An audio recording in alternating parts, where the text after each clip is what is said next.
성령이 오셨네. 성령. 제가 목회를 해오면서 기억되는 몇몇 분들이 특히 개척교회 아주 어려운 그런 시간에 도움을 주신 분들이 기억이 됩니다. 한 번은 개척교회 초창기에 먹을 것이 떨어졌어요.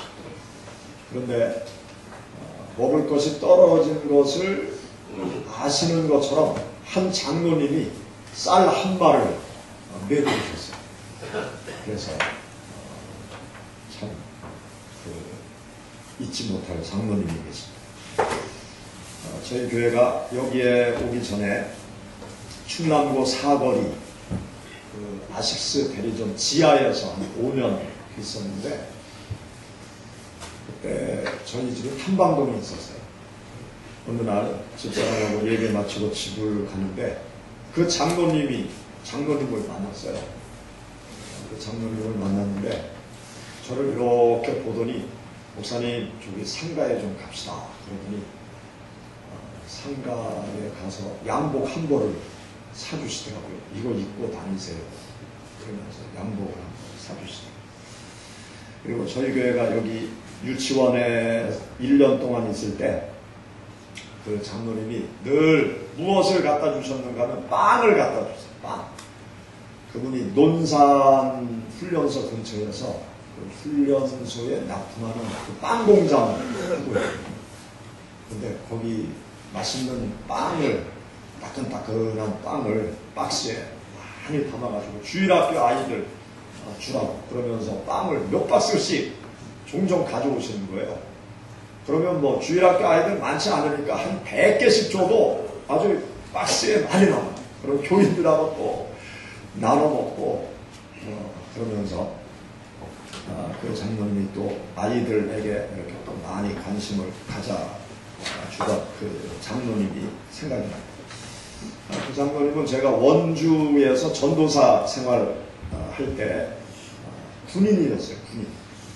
군인으로 계실 때 원주에서 만나 뵀는데, 그분이 이제 퇴직을 하시고 예편을 하시고 대전에 이렇게 자리를 잡으셨는데 늘 그 옆에서 늘 관심을 가져주고 또 신경을 써주고 그러시더라고요. 그리고 저희 집사람이 가끔 저한테 하는 이야기가 있어요. 어떤 우리 교회 권사님이 어느 날 하얀 봉투를 하나 주고, 이게 뭐예요? 그랬더니 집에 가서 보세요. 집에 와서 이렇게 봉투를 봤더니 거기에 손편지가 이렇게 적혀있대요. 사모님, 아이들을 가르치는 선생님이신데 예쁜 구두 하나 사서 신으세요. 그렇게 손편지가 적혀있고 거기에 백화점 상품권이 이렇게 넣어져 있더라고요. 그 권사님이 집사람 신발을 유심히 봤나봐요. 이렇게 목회를 하면서 어렵고 힘들 때 도와준 성도님들, 그런 성도님들이 이렇게 불현듯 기억이 나더라고요. 목회하면서 모든 성도님들이 참 고맙고 감사한 성도님들인데, 특별히 기억되는 그런 분들이 있습니다. 아마 여러분들도 이렇게 인생을 살아오면서 기억되시는 분들이 있을 거예요. 내가 어렵고 힘들 때 나에게 선배를 해준 그 몇몇 분들, 그런 분들이 아마 불현듯 이렇게 생각이 나고 참 고마웠다. 그분이 지금은 뭐 할까? 어떻게 살까? 아마 그렇게 기억되는 분들이 여러분들에게도 몇몇 분들씩 아마 마음에 남아 있을 것입니다. 저는 신앙생활을 하면서, 목회를 하면서 그런 생각을 해요. 우리가 믿는 하나님도 그런 분이 아니신가? 그런 생각을 해요. 하나님께서 이 땅에 있는 모든 주님을 믿는 성도들을 다 기억하시고 또 모든 성도들을 다 귀하게 보시고, 그러지만 하나님께서 특별히 기억하시는 성도들이 있겠다. 그런 생각을 하게 되었습니다. 오늘 우리가 함께 읽은 본문 말씀 가운데 보면 하나님께서 기억하시는 성도가 있다라고 여기 성경 말씀 가운데 기록을 해놓고 있습니다.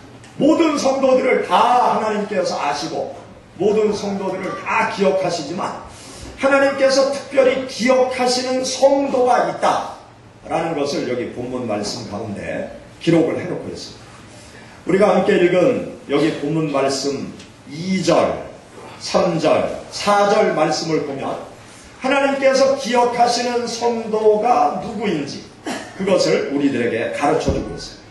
여러분들 2절의 말씀을 한번 보시기 바랍니다. 그가 경건하여 온 집안과 더불어 하나님을 경외하며 백성을 많이 구제하고 하나님께 항상 기도하더니, 여기 그라는 것은 고넬료를 이야기하죠. 고넬료라는 사람은 로마의 군인이었어요. 로마의 중대장이었던 이 고넬료가 이스라엘의 식민지 통치를 위해서 파견을 나오게 되었어요. 이스라엘에 파견을 나왔는데 이 고넬료라는 사람은 아주 특이한 사람이에요. 어떤 면에서 특이한 사람인가 하면 이스라엘의 하나님을 섬기고 있는 거예요.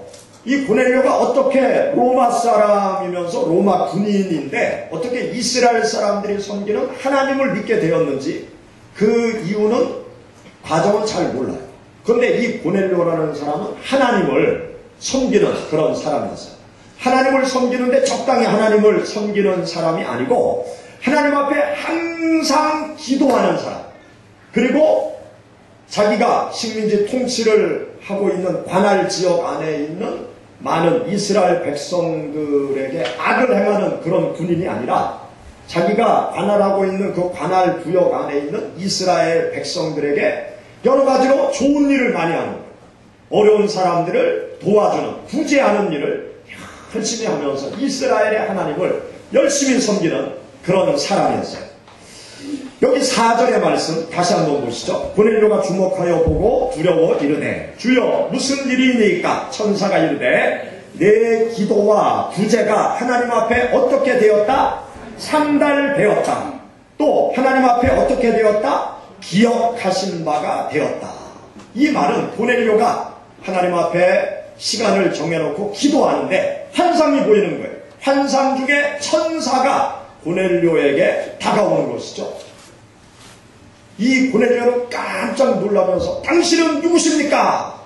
나는 하나님이 보낸 사자다. 그러면서 이 하나님의 천사가 고넬료에게 전달하는 메시지가 여기 4절 말씀이에요. 내가 하나님 앞에 기도하고 내가 하나님 앞에서 구제하는 그 모든 일들이 하나님 앞에 상달되었다. 그리고 하나님께서 너의 구제를 기억하고 있다. 그렇게 천사가 고넬료에게 메시지를 전해줍니다. 이 말씀을 보면 고넬료가 이웃들에게 행한 구제활동, 그것이 하나님께 상달되었다는 것이고, 또 고넬료가 행하고 있는 선행, 그것이 하나님께서 기억하시는 행동이 되었다. 그렇게 말씀하고 있는 것입니다. 어렵고 힘든 이웃을 돕는 봉사, 또 나 아닌 다른 사람을 위해서 선한 일을 행하는 모든 일들, 그것을 하나님께서 기억하신다는 그런 말씀이죠. 우리가 하나님을 섬기는 신앙의 길을 걸어갈 때 나 아닌 다른 사람을 위해서 헌신하고 봉사하고 충성하는 그 모든 일들을 하나님께서 다 받으시고 기억하신다는 믿음을 우리가 가져야 돼요. 여러분, 그 믿음을 가지시기를 축원합니다. 하나님은 나 아닌 다른 사람을 위해서 헌신하고 봉사하고 선행을 베푸는 그 모든 것을 기억하세요. 기억하실 뿐만이 아니라 또 축복으로 갚아주시는 하나님이 우리가 믿는 하나님이세요. 마태복음 25장 40절 말씀 가운데 보면 예수님께서 한 비유의 말씀을 하세요. 비유의 말씀을 하시면서 하나님께서 상을 베푸시는 하나님께서 상을 베푸시는 대상이 누구인지를 예수님께서 말씀하셨어요. 마태복음 25장 40절 말씀 우리 한번 찾아보실까요? 마태복음 25장 40절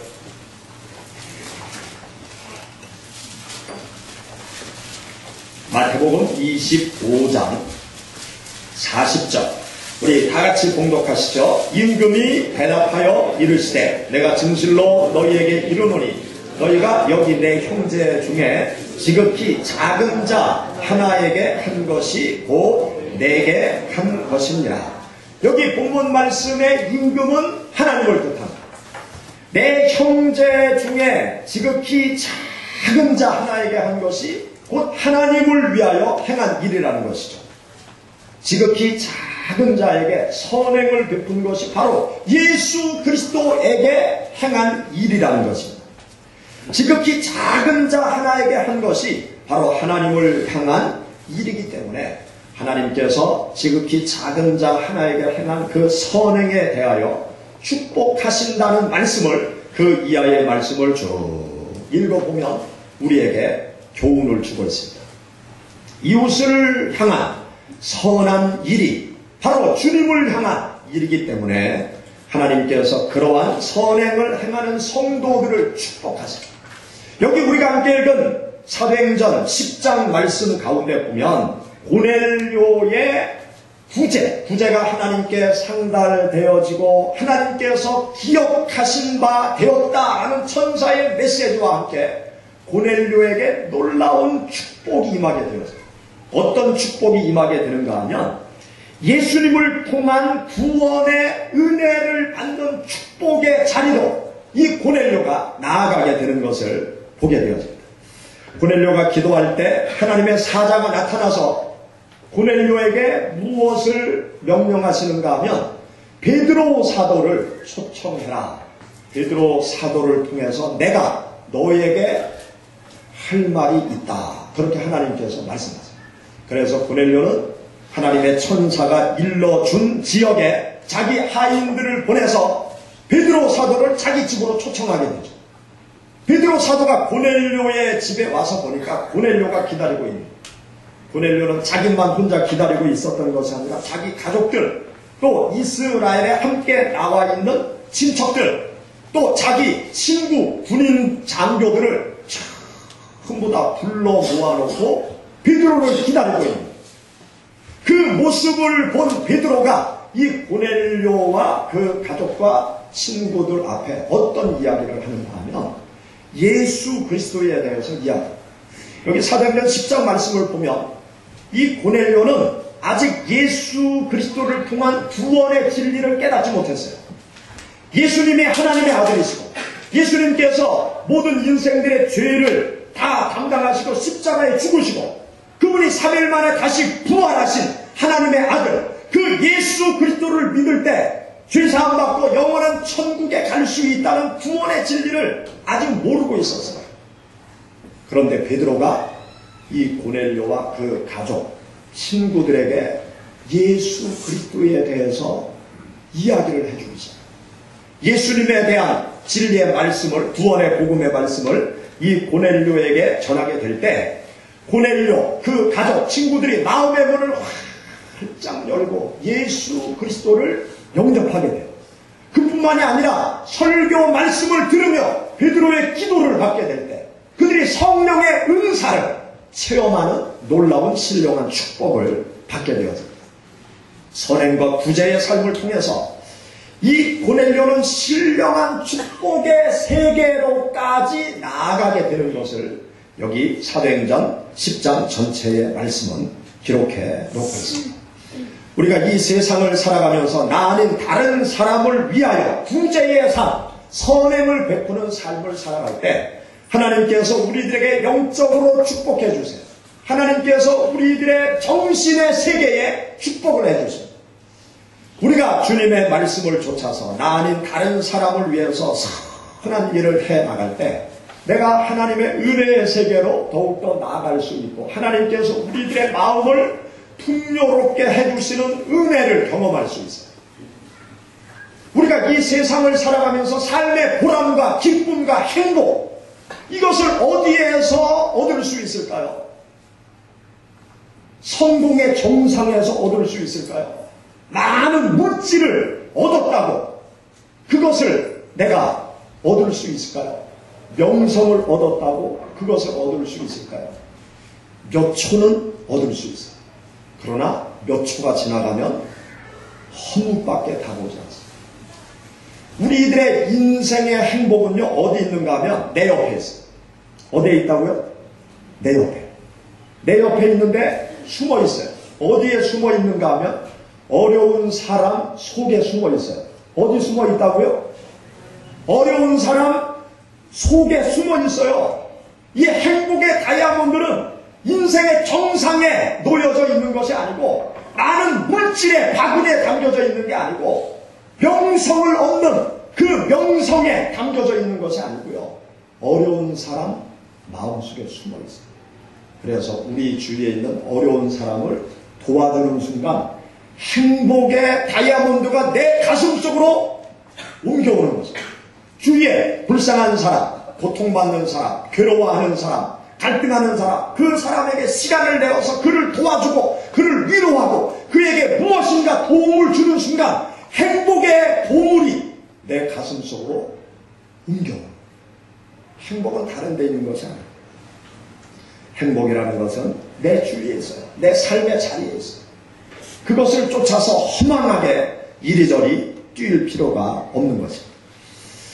주보 뒷면에 보면은요, 겨자씨라는 난에 좋은 이야기를 제가 매일 이렇게 선별해서 적어놓고 있어요. 여기 겨자씨란에 보면 그 마리안 프레밍거라는 한 여인의 이야기가 기록이 되어져 있습니다.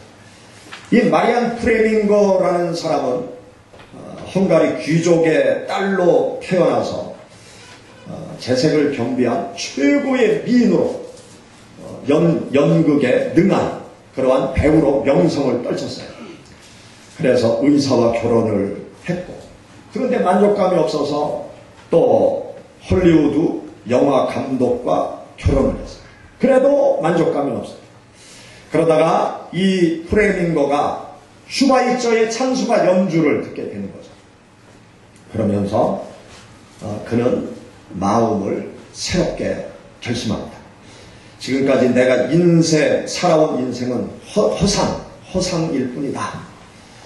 남을 위한 삶 속에, 저 슈바이처 박사와 같이 아프리카에 가서 남을 위한 그 삶 속에 진정한 가치가 있는 것이 아닐까, 그런 생각을 하면서 모든 명성과 부귀와 세상적인 그 화려함을 다 뒤로하고 아프리카 대륙으로 건너가서 슈바이처가 운영하는 병원에서 평생을 지냅니다.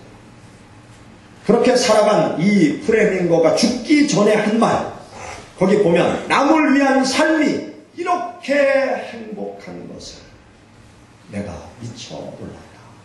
그렇게 고백하면서 삶을 마쳤다.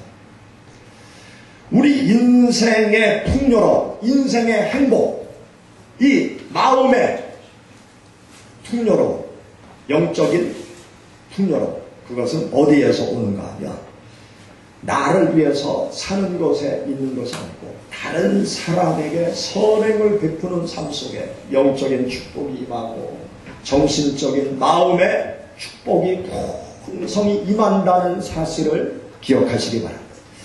이 선행과 구제의 삶을 살아가게 되면요, 이 영적으로 정신적으로 풍요로움의 축복을 받을 뿐만이 아니라 하나님께서 우리들의 삶 가운데 구체적으로 축복하시는 은혜 또 우리가 경험할 수 있어요. 우리가 오늘 사도행전 10장 말씀을 함께 읽으셨는데요, 그 앞에 사도행전 9장 36절부터 43절에 보면 기적의 사건이 기록되어 있어요. 어떤 기적의 사건이 기록되어 있는가 하면 도르가라는 여인이 죽었다가 살아나는 기적의 사건이 기록되어 있어요. 그런데 이 사도행전 9장 36절 이하에 기록된 이 도르가가 죽었다가 살아난 기적의 사건, 이 기적의 사건을 가만히 우리가 읽어보면은요, 이 도르가가 특별한 기적의 그 은총을 받게 된 이유가 어디에 있는가 하면 다른 사람을 열심히 구제하는 일을 했기 때문에 이 도르가가 죽었다가 살아나는 특별한 하나님의 은총을 받게 되었다는 사실을 우리가 알 수 있습니다. 여기 도르가라는 여인은 어떤 일을 많이 했는가 하면 그 주위에 그 홀로 된 가난한 그 과부들이 많이 있었나 봐요. 근데 이 도르가는 경제적으로 여유도 있고 또 옷을 잘 만드는 그런 손재주가 있었나 봐요. 그래서 이 도르가가 주위에 홀로 사는 그 과부된 여인들을 위해서 옷을 틈틈이 예쁘게 만들어서 선물로 주는 거예요. 주위에 어려운 그 과부들에게 선물을 많이 줬어요. 그런데 어느 날 이 도르가가 그만 세상을 떠나게 된 거예요. 그러니까 이 도르가의 사랑과 은혜를 받은 많은 여인들이 다 몰려와서 막 통곡을 하면서 우는 거예요. 도르가가 자기들에게 베풀어준 그 사랑을 생각하면서 너무 가슴 아픈 거죠.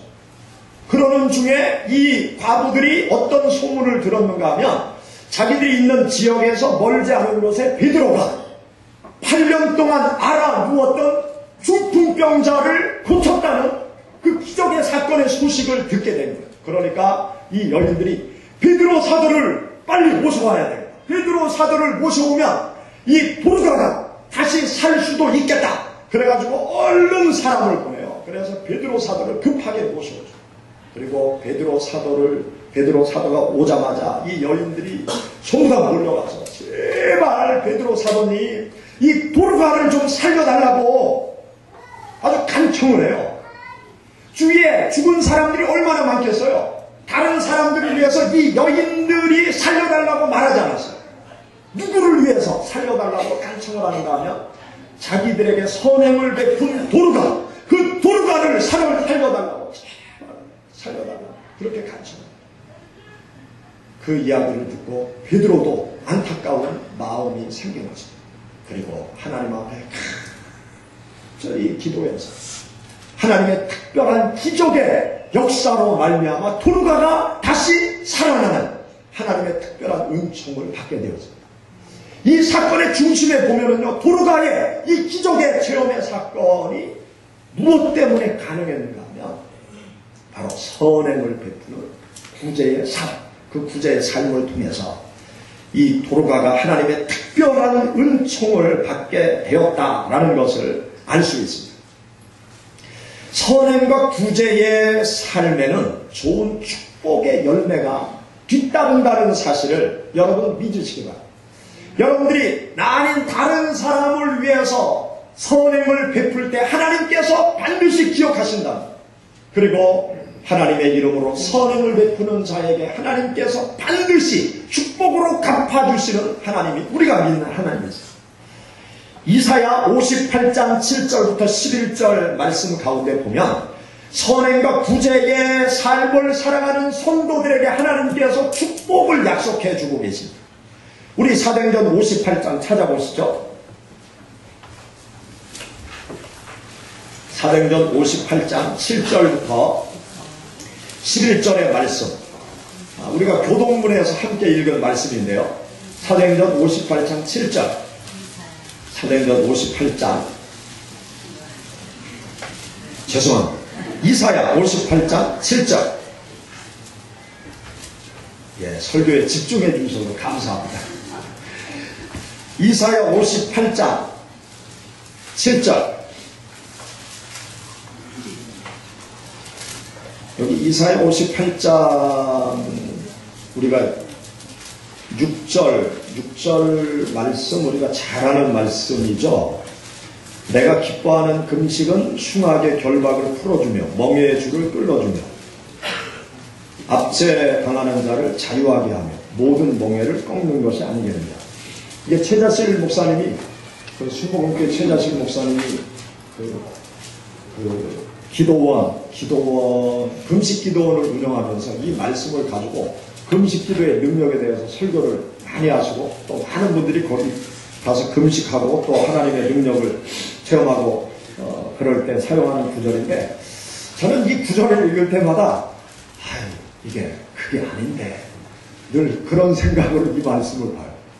이게 금식 기도의 능력을 말하는 게 아니고 하나님께서 기뻐하는 금식은 너희가 금식만 하고 어려운 사람들을 외면하는 그런 신앙은 하나님이 기뻐하는 게 아니다.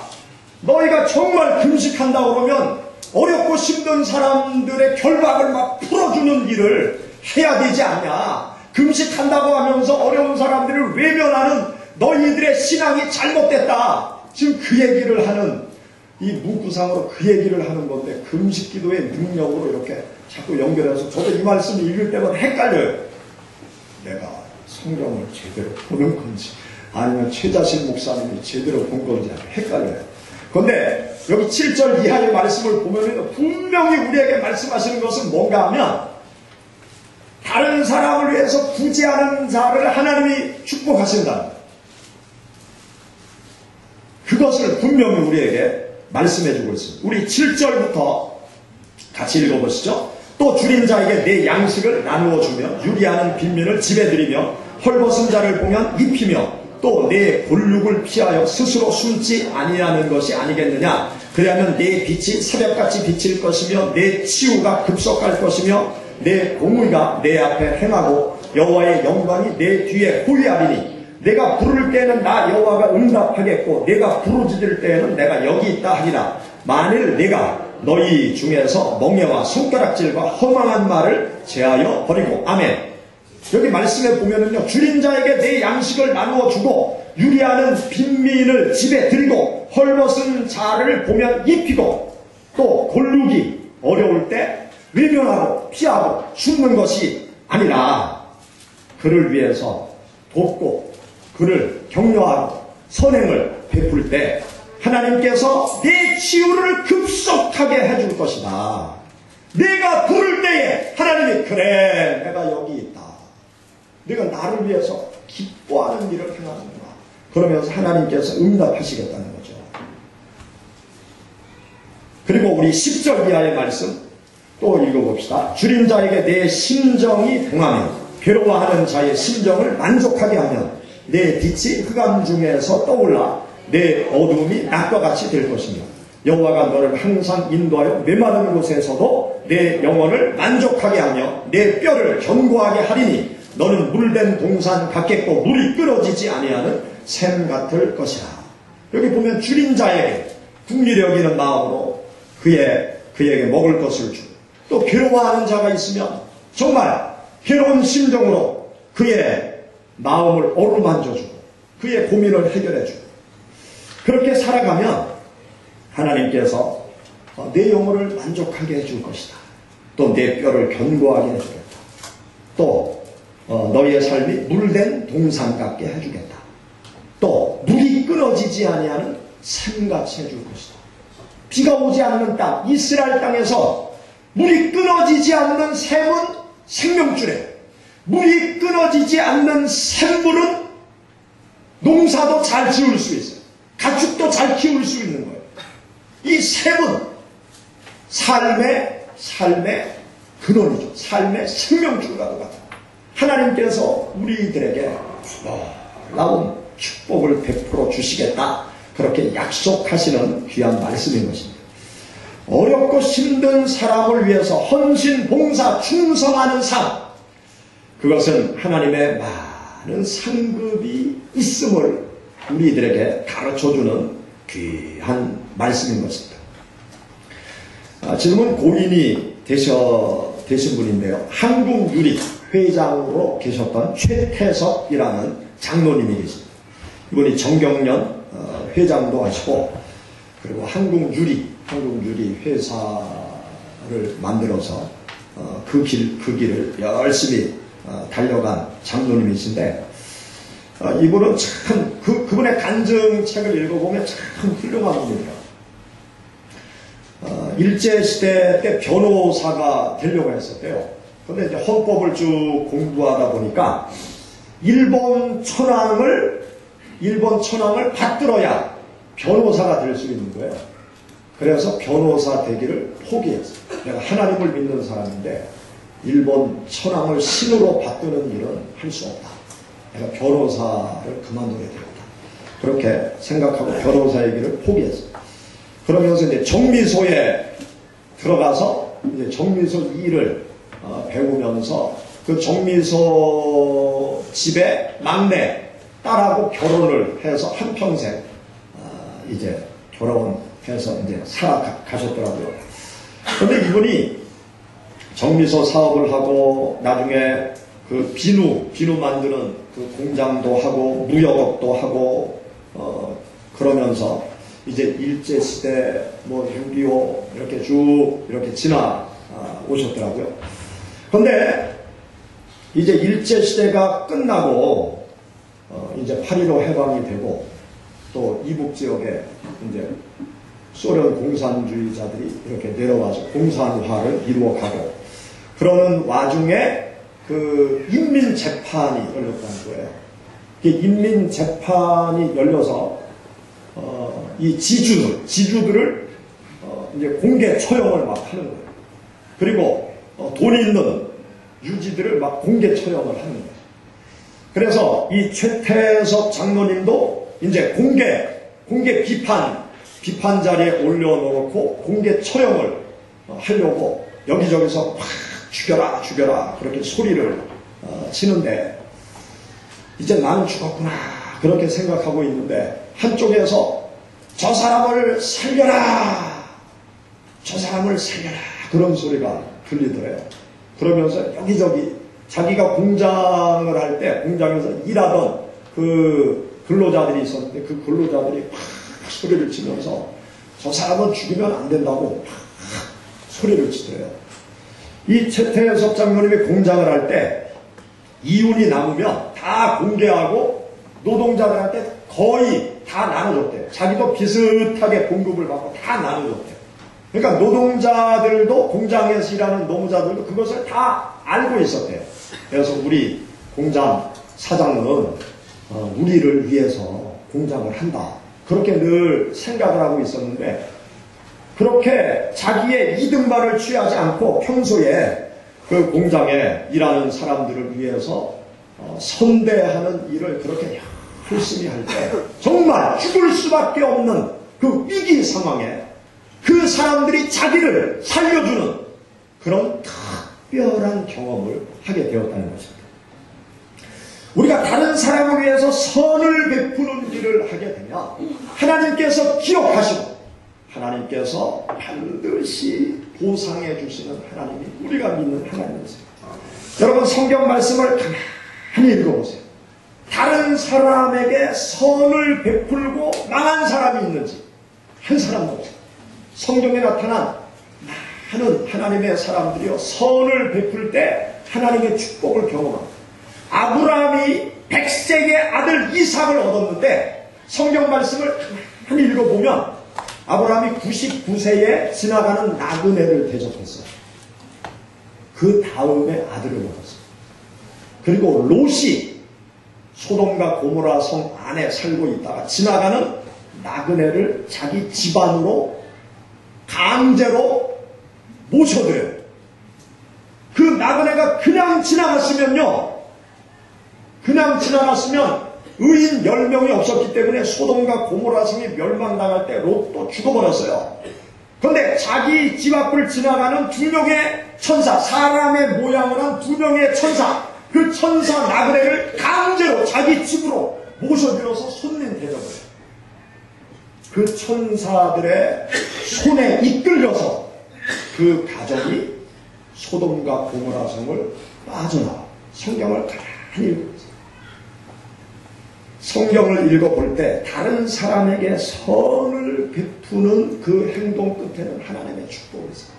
사르밧 과부가 자기가 먹고 죽을 마지막 양식을 엘리야를 위해서 대접할 때 가뭄이 끝나도록 쌀독에 쌀이 떨어지지 않는 축복을 받게 되었습니다. 수렘 여인이 자기 집에 별채를 만들어서 지나가는 나그네 엘리사 선지자를 잘 대접할 때 그의 가정에 아들을 얻는 축복을 받게 되었습니다. 우리가 이 세상을 살아가면서 다른 사람을 위해서 행하는 선행, 그것은 하나님을 위해서 행하는 것. 그것을 하나님께서 기억하세요. 그리고 하나님께서 때에 맞는 축복으로 갚아주시는 놀라운 은총을 경험할 수 있습니다. 또 성경 말씀을 보면은 이 선행의 결과는 어떤 열매로 나타나는가 하면 전도의 열매로 나타나게 되어 있습니다. 우리가 세상 속에서 선행을 열심히 하면 전도의 열매가 맺혀져요. 여러분 마태복음 5장 16절 우리 다 같이 한번 읽어보시죠. 마태복음 5장 16절.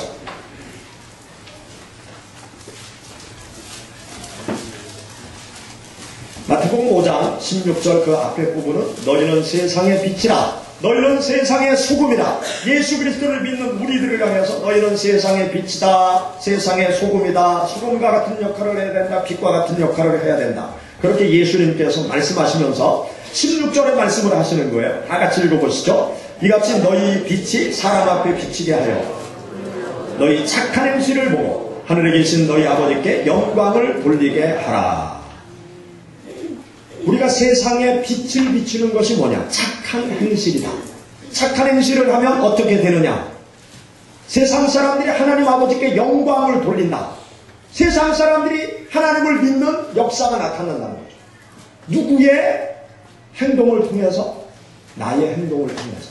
나의 어떤 행동을 통해서? 나쁜 행동을 통해서가 아니라 선한 행동, 선한 행실, 다른 사람에게 구제하고 다른 사람을 돕고 어렵고 힘든 사람을 위로해주고 격려해주고 다른 사람을 위해서 행하는 선한 일, 그 선한 일의 결과가 뭐냐? 나 때문에 예수님을 믿는 사람들이 나타나게 돼. 나 때문에 하나님께 영광 돌리는 무리들이 많아진다. 그렇게 예수님께서 말씀하셨습니다. 우리들이 나의 삶의 자리에서 내 옆에 있는 믿지 않는 사람들에게 열심히 주님의 사랑으로 여러 가지 좋은 일을 하는 것. 그러면 그분들이 어떤 생각을 갖습니까? 나에 대해서 좋은 감정을 갖죠. 그분들이 어떤 마음을 갖습니까? 내가 다니는 교회에 대해서 관심이 있는 것. 내가 믿는 예수님에 대해서 관심이 있는 거죠. 그리고 나를 따라서 주님 앞으로 나오는 역사가 나타나는 것입니다. 그렇기 때문에 우리는 내 주위에 선한 일을 많이 해야 돼요. 또 교회는 이 지역에 선한 일을 많이 해야 돼요. 우리 기독교는 이 나라, 대한민국 안에서 선한 일을 교회가 많이 해야 돼요.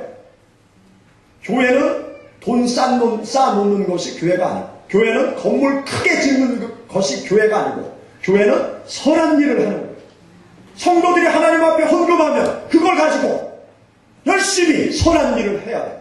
세상에 다 선한 일을 통해서 환원시켜야 돼요. 은행에 교회가 돈을 쌓아놓으면 안 돼요. 교회가 건물만 크게 지면 교회는 망하는 거예요. 기독교는 망하는 거예요. 중세의 교회를 보세요. 유럽의 교회를 보세요. 교회를 크게 쳐놓고 망해버렸어요. 교회가 없을 때 기독교는 망하지 않았어요.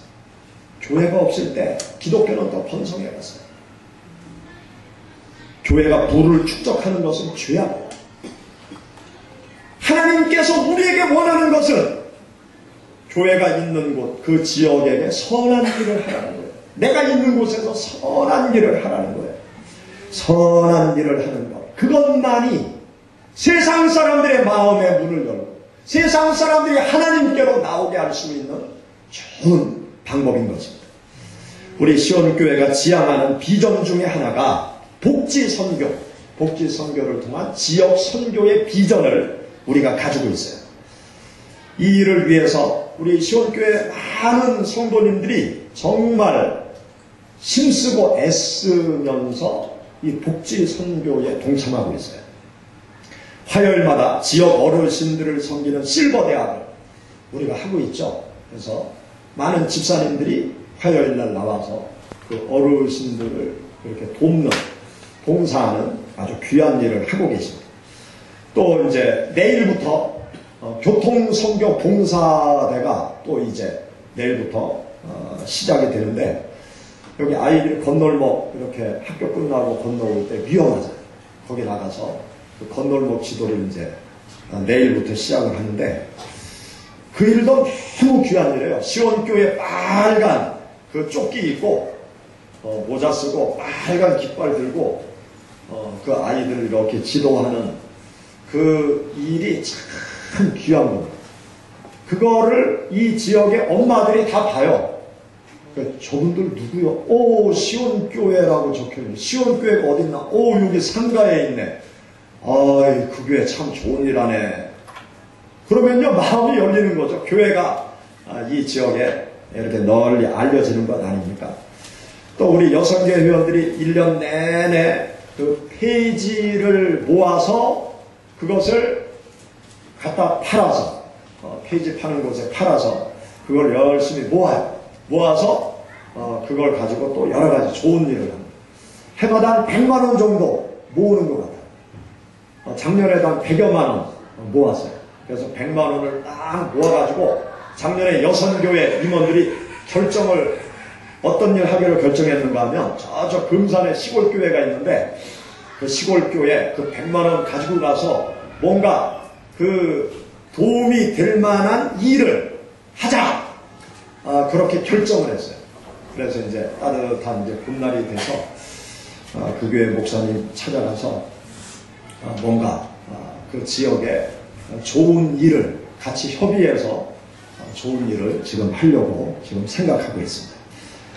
여러분들이 집에서 이렇게 그 페이지 모아주시면 참 좋습니다. 페이지 버리면 쓰레기지만 모으면 이웃사랑을 실천할 수 있어요. 우리 한번 따라해 보실까요? 버리면 쓰레기, 모으면 이웃사랑. 네, 표 좋죠? 제가 만들었어요. 우리 여성교회 회원들이 정말 고생해요. 이번 주도 페이지 모으는데 비가 왔잖아요. 비가 오니까 또 그 일 하다가 감기 드시면 어떡하나. 그래서 다른 날 하시라고 했더니 그냥 팔 걷어붙이고 아이고 괜찮아요. 오늘 해야 돼. 다른 날 저기 못해요. 그러면서 비 맞으면서 페이지 쓰고 하시더라고요. 그래서 이거 얼마나 감사한지 참 너무 감사하다. 그렇게 그 팁을 모아서 회사를 만들어 가지고 우리가 좋은 일들을 하고 있습니다. 또 여러분들이 그 열심히 헌금을 하신 것을 가지고 오정동에 그 로뎀나무 주간보호센터라고 있어요. 그 로뎀나무 주간보호센터를 시작할 때 여러분들이 하나님 앞에 열심히 헌금한 것으로 그 중증장애아 주간보호센터를 시작할 수 있었어요. 지금은 그 기관이 축복을 받아가지고 포도원이라는 복지법인으로 크게 이제 자리를 잡아서 대전시에서 재작년에 몇 년 전에 10억 정도 예산을 지원받아가지고 우리 교회보다 더 큰 저기 한 5층짜리 빌딩을 하나 오정동에 사가지고 운영을 하고 있거든요. 그런데 그 씨앗은 여러분들의 헌금에 여러분들이 헌금해서 로뎀나무부터 시작해서 포도나무 법인이 만들어지게 되었습니다. 그리고 여러분들이 여기 이렇게 복도 교육관 쪽으로 오고 가면서 그 푯말을 보실 거예요. 가온누리 센터라는 표지판 보셨죠? 아마 여러분들이 저게 뭔가 왜 교회에 가온누리 센터라는 게 저렇게 붙어있나 그런 분들이 계실 거예요. 그게 뭔가 하면 그 학교 부적응아 그 중고등 학생들 중에 학교 부적응 학생들을 교육청으로부터 위탁받아가지고 인성교육을 시켜서 학교로 돌려보내는 그 대안교육시설에 우리 최재근 전사님이 앞장서서 그 일을 하고 있는데 올해 교육청 대전시 교육청에서 정식으로 3개월 대안교육시설로 인정을 받은 기관이에요. 그래서 교육청에서 예산이 지원이 되고 또 학교의 부적응 학생들을 3개월 단위로 위탁을 받아서 교육을 시켜서 학교로 돌려보내는 그런 교육시설로 정식으로 인가를 작년에도 이제 계속 했었는데 정식으로 3개월 대안교육시설로 인정을 받고 예산까지 지원받는 그런 센터예요. 여러분들이 관심을 가지고 기도를 해주시기 바랍니다. 이 나라의 미래 또 기독교의 미래가 젊은 학생들한테 달려있지 않습니까? 여러분들이 같이 동참도 할 수 있으시면 여러분들의 재능을 가지고 같이 동참도 할 수 있으세요. 사실 우리 시온교회가 작은 교회지만 제가 결코 작지 않은 교회가 우리 시온교회다 그렇게 생각을 해요. 작지만 큰 교회. 작지만 큰 교회가 우리 시온교회. 한번 따라해볼게요. 작지만 큰 교회. 예, 이것도 제가 만들었어요. 작지만 큰 교회. 그렇게 믿습니까? 예, 우리가 결코 작지 않아요. 사실 어떤 때는 죄송해요. 우리가 할 수 있는 그 역량의 한 200%, 300% 우리가 하는 것 같아요. 그래서 여러분들에게 참 죄송하기도 한데, 그렇지만 하나님께서 우리들에게 원하시는 방향으로 우리가 걸어가는 것이 우리들이 걸어가야 될 길이기 때문에 이 복지 사역을 통한 지역 선교의 길을 우리가 계속 지향해 나가야 됩니다. 우리가 이웃을 향하여 선한 행실을 할 때 전도의 열매가 서서히 맺혀 이웃을 향한 선한 일 가운데 하나님의 놀라운 축복이 임하게 되는 것입니다.